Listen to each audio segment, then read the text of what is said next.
in a magnetostatics. Boundary conditions in a magnetostatics. See, so let me put a question. So still, what are all the laws so which are helpful for us to calculating the magnetic field intensity? Means one is Biot-Savart law. So that is the law which helps us to find the magnetic field intensity for a line for different charge carriers. So like line, surface and volume. And another law which is helped us to calculating the magnetic field intensity, so that is Ampere's circuital law. So through that we can able to find the magnetic field intensity. So now we will discuss about magnetic boundary conditions. So magnetic boundary conditions. So before going to this, let us know that what is a boundary condition.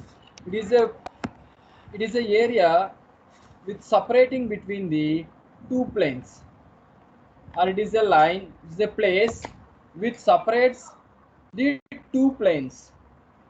So see here, first of all, let we see the what is the boundary then we will apply, then we will see the magnetic field intensity in a boundary condition. See, so the major agenda is here. For example, see here, so this is the line, so clearly observe, so this one is the line which is separate. So this one is a medium 1, here it is the medium 2. So this line will be called a boundary for the medium 1 as well as the medium. So are you getting? So this is the which is the place, or it is the line which differentiate the two mediums. So that is called a boundary. This is the boundary for medium 1 and also is a boundary for medium 2. So listen here. So in a medium 1 we can able to consider one type of material, and medium 2 we can able to consider another type of material. See, so actually according to wave speed and velocity, so it might be different for different mediums. The speed of the light or speed of the sound may be different in a water, or maybe different in a air, or maybe different in a different materials. So that material maybe, it might be semiconductors, it might be conductors, it might be insulators. See, we have a free space medium, dielectric medium and good conductor medium. According to our syllabus, we have three mediums. One is free space, second one is the dielectric, third one is the conductor. So here we can attach half of the plane as a conductor and remaining half of the plane will be the free space. So for differentiating this free space to the conductor, we are making one boundary. That boundary is called as a boundary area or boundary condition for the two different mediums. See here, for my case, so let you assume, so for distinguished purpose, here it is a pure white is one medium and dark and white is another medium. These two mediums are attached together with the help of this boundary. And listen, so here, so let me watch how my characteristics or how the magnetic fields are differentiating in with respect to the medium. So for that purpose, let me consider a path is here. Let me consider a path is sometimes, see here, whenever whenever h, so this is the tangential value and reflected value. So right, so normal to the plane. So the H2 is the, H1 is the magnetic field intensity at a medium 1, H2 is the magnetic field intensity at medium 2. HR1 is the reflected field at medium 1, HR2 is the reflected field at medium 2. So right, so this is the normal to value and tangential value. So medium 1 characteristics, let me consider the mu1, and this one is the medium 2 permeability will be mu2. So we are going to study about the magnetic boundary condition or magnetic field. That is what we are considering mu as a parameter. So mu is the permeability of the medium 1 as well as the mu2 is the permeability of the medium 2. So for analyzing the H field in a boundary condition, so let me define one path. So that is, it starts from A and travels with B, from B to C, C to D and D to A. So can you observe this? A to B is purely lying on medium 1. See, A to B is purely lying on medium 1 and C to D is purely lying on medium 2. So clearly observe, the A to B is clearly lying on medium 1 and C to D is lying purely on medium 2. So now let you assume that, but the propagation, so that is the phase is difference between the two mediums.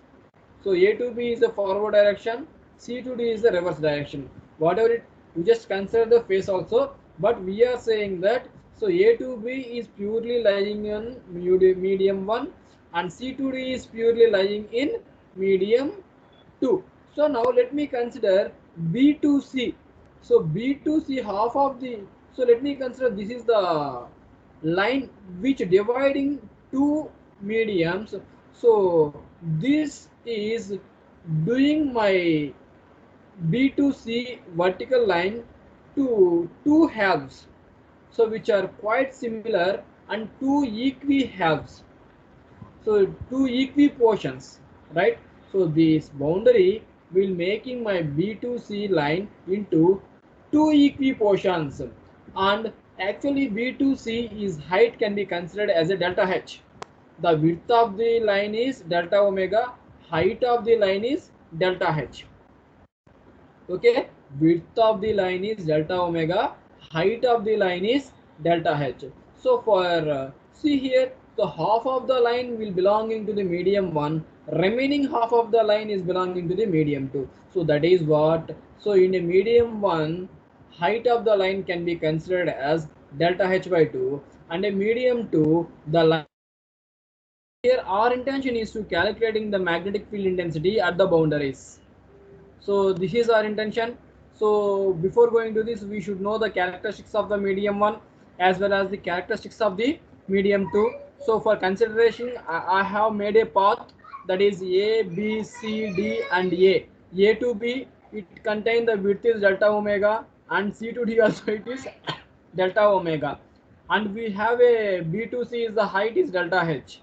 So when you observing, so B to C and D to A is half of the portion is lying in a medium 2 and remaining half of the portion is lying in a medium 1. So that is what I can split the total height into two halves or two equi parts, that is delta H by 2 is 1. So another is another delta H by 2. So this is, so diagrammatical explanation. So here the normal to value and tangential value. So we have to find.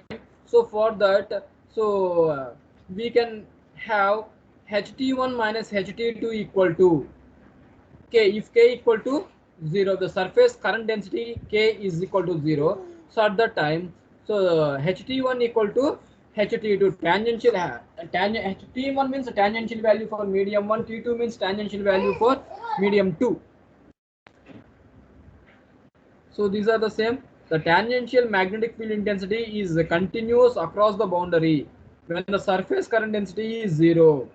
So when the surface current density is 0, we will get the condition is HT1 equal to HT2. That is the statement. The tangential magnetic field intensity is a continuous across the boundary when the surface current density is 0. See here. So we know that B equal to mu H. We know the formula. B is equals to mu H. B is nothing but magnetic flux density. H is nothing but magnetic field intensity. So from this, so I require to get only H. So that is H is equal to B by mu. So using the above relation, HT1 equal to HT2 we can able to prove. So from this, HT1 is nothing but if you want to get a HT1, so in terms of flux densities, it is BT1. And for HT2, it becomes as BT2. So BT1 divided by mu naught mu1 and BT2 divided by mu naught and mu2. So therefore, we can say that so BT1 is not equal to BT2. So because of, so whenever we consider the HT1 equal to HT2, that is the case we are observing, that is the zero current density, zero surface density. But here when you consider the mediums, so these two are the different mediums. So based on the medium value, the mu1 mu naught mu1 and mu naught mu2 is not equal to same. So mu naught mu1 is not equal to mu naught mu2. Hence, for this condition, BT1 is not equal to BT2. That is, magnetic flux density at a plane 1, magnetic flux density at a tangential value in a plane 1. So magnetic flux density is not equal. The tangential component of the magnetic flux density B is not continuous across the boundary. So these two are the boundary planes or boundary conditions. See, boundary condition, which is nothing but we are differentiating. Let you consider medium 1 is one medium, medium 2 is another medium. For example, there is a chance of considering the medium 1 is a dielectric, medium 2 is a conductor. So now we have a border to differentiate the dielectric as well as the conductor. So that border can be considered as the boundary for dielectric as well as the conductor. So if we have an expansion of this concept, so those are, so boundary conditions for three cases. One is free space to dielectric, second one is dielectric to conductor, third one is free space to conductor. So these are all three possible boundaries which we can made through the different these three mediums.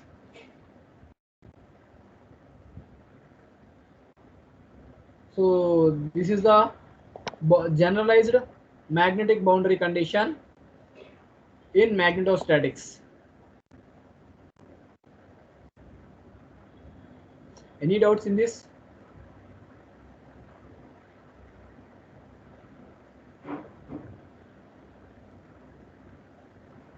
Any doubts here?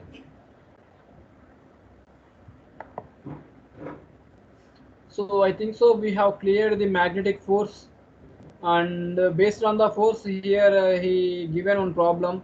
So at a particular instant of time, a region space where E equal to 0 and B equal to 3AY Webers per meter square, a 2 kg particle of charge 1 coulomb moves with a velocity 2ax meter per seconds.